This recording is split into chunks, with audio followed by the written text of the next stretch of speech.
All right, so welcome to the deep dive, everybody. Today, we're going to be jumping into something that's really been making waves. Absolutely. It's Nvidia's GTC 2025, Mm. and I think a lot of people are calling this like the Super Bowl of AI. Yeah. Yeah, it really does feel that way. I mean, Okay. CEO Jensen Huang came out with, a really bold vision, Wow. for the future. And he really laid out this picture of a future that's driven by like crazy advanced AI, Right. incredibly versatile robots, and these simulated worlds that are just mind-blowingly realistic. Yeah, I mean, it's kind of hard to even wrap your head around, when you Yeah. start hearing about all the stuff that he was talking about. But luckily, we've got a great analysis to help us sort of break it all down. Yeah. It's called Ep17, Nvidia's GTC 2025 Breakthroughs, a new era of AI innovation or a path to job displacement. Right. And I think that title really gets at the heart of what we're going to be exploring today. Absolutely. Is this really a glimpse into a revolutionary future? Or are there some potential bumps in the road that we need to think about, like, major shifts in jobs? Yeah. Or maybe even, too much power getting concentrated in one place? Yeah, for sure. Those are definitely things to consider. So that's what we're going to try to unpack and give you a really clear understanding of both sides of this whole thing without, getting too lost in the weeds. Exactly. We want to keep it accessible. Yeah, exactly. Yeah, and I think what's so striking about all of this is just the sheer scale of what NVIDIA is trying to do here. Right. I mean, they're not talking about, just like incremental improvements. They're talking about like a fundamental shift Yeah. in how we interact with technology and even like the physical world around us. Yeah. So, I think our job is to really dig into the core of these announcements Okay. and to examine those kind of contrasting viewpoints, Hmm. the optimistic and the cautious. Yeah, absolutely. So let's start with what's getting people so excited, and that's, this huge boost in computing power that NVIDIA's new chips are promising. Yeah. Can you tell us a bit more about Blackwell Ultra and Rubin? Yeah, so Blackwell Ultra is expected in 2025, and then Rubin is going to be the follow-up in 2026. Okay. And these things represent a massive leap in processing power. I mean, just huge. Okay. In fact, Huang even predicted that NVIDIA's data center infrastructure revenue Right? could hit $1 trillion by 2028. $1 trillion. It's an insane number. Yeah. And the key takeaway here is that this level of power isn't just about, impressive specs on a sheet. Right. It's the driving force behind this whole new generation of advanced AI. Okay. We're talking about incredibly sophisticated things like generative models, that can create realistic images and text, Right. and even agentic AI, which are systems that can like reason Wow. and solve problems much more independently than anything we've seen before. So what does that actually mean for people like you and me? I mean, what kind of real-world advancements could this kind of power lead to? Yeah, so I think if we kind of zoom out and look at the bigger picture here, Okay. the potential applications are really vast. Okay. I mean, imagine like speeding up drug discovery in healthcare, Okay. or being able to develop these hyper-accurate climate models Right. to help us better understand and tackle, environmental challenges. Yeah. And then, of course, there's autonomous transportation, the Right. dream of truly reliable and widespread self-driving cars. Okay, yeah. So this increase in computing power, it's almost like this foundational capability that could Yes. unlock solutions Right. to some of like the biggest problems that we're facing. Exactly. It kind of opens up a whole new realm of possibilities. Okay, so that's definitely the optimistic side of things. Yeah. But NVIDIA also made some pretty significant announcements in the world of robotics. Yeah, they did. And they're calling this physical AI. Right. Physical AI. It sounds like something out of science fiction. Yeah, it does kind of have that sci-fi feel to it, but they're really serious about it. Yeah. I mean, it's a core part of their whole vision. Okay. So they introduced the Isaac GR00T N1 platform, which is basically their foundation for building and training robots. Yeah. It's like the software and tools that developers will use. Okay. And then there's Cosmos Transfer 1, which is all about creating these super realistic training environments for humanoid robots. Okay. And I think Huang's statement that the age of generalist robotics is here really says it all. Yeah. They're not messing around. Wow. And to really drive that point home, they even showed off this robot named Blue Okay. that was responding to commands in real time, which was pretty impressive. So when you say generalist robot, does that mean it's not just a machine that's designed to like do one specific task over and over again, but Right. something that can adapt and do different things? Yeah, exactly. That's the idea. Wow. They want to move beyond those specialized industrial robots Right. to machines that can handle a wider range of tasks in different environments. Yeah. And we're already seeing examples of this, like BMW is testing these Nvidia-powered humanoid robots Wow. in their manufacturing plants. Okay. And then there's this partnership with Google DeepMind and Disney Research on something called the Newton engine. Okay. And their goal is to make robots way more dexterous and expressive. Okay. So picture like animatronic droids in Disney parks Wow. that are incredibly lifelike and responsive to people. That's a huge jump going from like, factory floors to theme parks. It is. Does that tell us anything about, how broadly they're thinking about these generalist robots? Like, do they want to see them everywhere? I think that's the direction they're heading in. Yep. Integrating these robots into all sorts of aspects of our lives, even leisure activities. That's pretty wild. Yeah, it's definitely a bold vision. Yeah, for sure. And of course, autonomous vehicles are still a major focus for Nvidia, right? Oh, absolutely. They're really pushing the boundaries of autonomous driving with their Halos AI system and the Cosmos Transfer 1 simulation technology. Okay. And their partnership with General Motors to put these systems into a whole new fleet of autonomous vehicles. Right. I mean, that's a big deal. Yeah. It's a significant step towards making self-driving cars a mainstream reality. So can you explain a little bit more about how this Cosmos Transfer 1 technology works? Like, Sure. it lets them train the AI in these like virtual simulated environments, right? Yeah, exactly. That's the key. Okay. So instead of needing to collect tons of real-world data, Right. which is super expensive and time-consuming, Yeah. they can train the AI in these virtual worlds. Okay. This speeds up development, and it also has the potential to make autonomous systems safer and more reliable. Okay. How so? Well, because they can expose the AI to a way wider range of scenarios in a controlled setting. Gotcha. So it's like giving the AI a crash course Right. in all kinds of different driving situations Exactly. without actually having to put a real car on the road. Okay, that makes sense.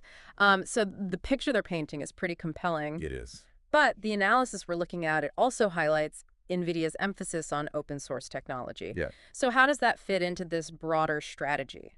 That's a great question, and I think it's a really crucial part of their approach. Okay. So they've released Cosmos Transfer 1 on GitHub, Okay. along with the Isaac GR00T N1 robotics model. Right. And this is huge because it means that this super sophisticated technology is now accessible to a much wider range of people. Okay. Developers, researchers, even smaller companies that maybe don't have the same resources as like a Google or an Amazon. Right. So it's about fostering innovation from a bigger pool of talent and resources. Exactly. Yeah, it's about democratizing AI development. Okay. It's giving people the tools to create things that they might not have been able to before. Okay, I like that idea. Yeah. And then there's this whole thing about addressing labor shortages, which Yeah. we seem to be hearing more and more about these days. Yeah, for sure. So Huang actually predicted that global labor shortages could be over 50 million workers Wow. by 2030. Yeah, that's a huge number. This is a staggering number. Yeah. So he's positioning robots as a potential solution to fill those gaps. Right. And maintain productivity, in key areas like manufacturing, logistics, healthcare. Yeah, and they've even put a number on it. Okay. Like, NVIDIA's estimated that companies might end up paying robots around $50,000 a year. Wow. So they're basically saying that robots won't necessarily displace human workers, Right. but instead they'll step in and do the jobs where we just don't have enough people. Yeah, that's the optimistic viewpoint. Right. Robots will augment the workforce Yeah, rather right. than replace it. Okay. I can see how that would be reassuring to some people. Yeah. But the analysis also presents a more critical perspective, right? Right. So let's dive into some of the potential downsides here, Okay. starting with job displacement. Yeah, I mean, that's the big one. Yeah. It's the elephant in the room. So while NVIDIA is framing this as a solution to labor shortages, Right. the concern is that widespread automation could actually end up eliminating entire job sectors, Okay. regardless of, how many people are currently employed in those fields. Right. And this idea of paying a robot $50,000 a year, Yeah, I mean, it raises some interesting questions it does. about the long-term economic viability of human workers in those roles. Yeah, I mean, if these robots become significantly cheaper than human labor over time, Right. is there a risk that companies will just choose automation, even if there isn't a shortage of workers? Yeah, absolutely. Hmm. I mean, it's a valid concern. Right, because at the end of the day, companies are going to make decisions based on what's best for their bottom line. Right, exactly. Okay, so it's almost like those robot salaries could inadvertently set a new standard Yeah. for how much we value human labor. Yeah, I think that's a really interesting point. Yeah, and the analysis points out that AI is starting to make inroads into fields that were once considered safe from automation. Like jobs that require creativity and complex problem solving. Yeah, that's right.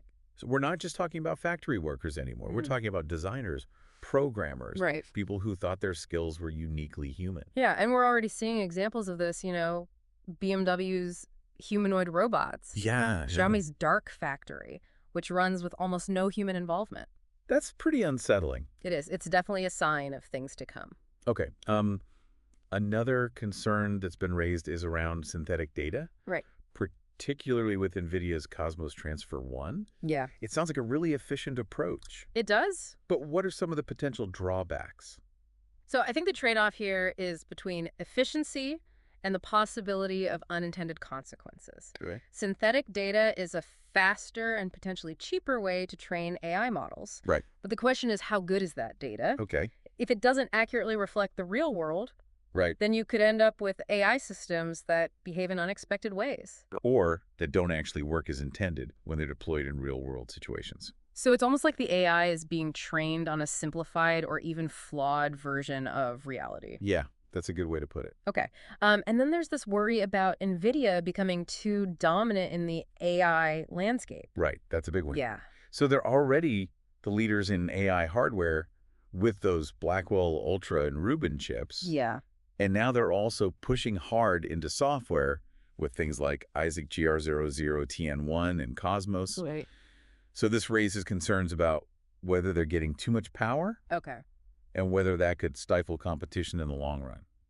So even though they're open sourcing some of their models, Yeah. some people are still skeptical Right. that it's enough to prevent developers from becoming too dependent on NVIDIA. Exactly. Yeah. Okay. And then there's this whole vision of everything that moves will be autonomous, Right. which obviously brings up some big questions about privacy and surveillance. Yeah, absolutely. I mean, think about a future where we've got billions of AI-powered devices, Yeah. robots in warehouses and hospitals, autonomous vehicles on the roads. Right. And a lot of these things are equipped with cameras and sensors. Yeah, So that raises concerns about mass data collection on a scale we've never seen before, it does. right? Because these systems could potentially be tracking our movements, analyzing our behavior. It's Yeah. like the physical world is becoming one giant sensor network. Yeah, it's kind of a scary thought. It is, yeah. Yeah. And finally, the analysis touches on a more philosophical point, which is the potential impact of all this on human creativity Right. and our sense of purpose. Yeah, this is a really interesting one. It is. Because as AI gets better and better at things that used to be considered uniquely human, Right. like art design entertainment. Right. Like NVIDIA's Cosmos can already create these photorealistic video simulations that are hard to distinguish from the real thing. Right, and that raises the question of what happens to human creativity. Yeah. If AI can handle these complex tasks that used to give us a sense of accomplishment and purpose, Right. what does that mean for us? Yeah. I mean, it's almost a philosophical question. It is. Like, if an AI can compose a piece of music that moves us, Yeah, does that somehow devalue human composers? right. Or does it actually open up new possibilities for collaboration? Yeah, I think that's the key question. Yeah. So it really makes you think about what makes us human. It does. I mean, if AI can code design, create art, Yeah, what's left for us? right. Where do we fit in? Exactly. And this brings us back to that central tension we've been talking about. Yeah. NVIDIA's announcements are a huge leap forward for AI, They are. and the potential benefits are incredible. Yeah, But there are also some serious challenges that we need to be thinking about. absolutely. So we've got this really exciting future ahead of us, Yeah, but it's not all sunshine and roses. right. It's not a utopia. No. It's going to be a complex and rapidly evolving landscape, Yeah. and we need to be careful about how we navigate it. Right. We need to balance innovation with responsibility. Exactly. So I think the big takeaway from all of this is that the future isn't predetermined. Right. The choices we make today Yeah. are going to shape what that future looks like. Yeah, as individuals, as industries, as a society, Yeah. we have a role to play in guiding this technology. Okay, so to wrap things up, Yeah. We've explored all these amazing possibilities Yeah. and some of the potential pitfalls of this AI revolution. Right. And it really begs the question, what can each of us do Yeah. to make sure that this technology is used for good? Yeah, absolutely. It's not just about the technology itself. Yeah. It's about the kind of world we want to create. It's about our values Exactly. and how we choose to apply this power. Okay, so that's something for everyone to think about. Yeah. It's a big question, Yeah, but it's one that we all need to be asking ourselves. absolutely. All right, well, that's it for the deep dive today. Great talking to you. Yeah, thanks for joining me, and we'll see you next time. Yes, see you then. All right, bye.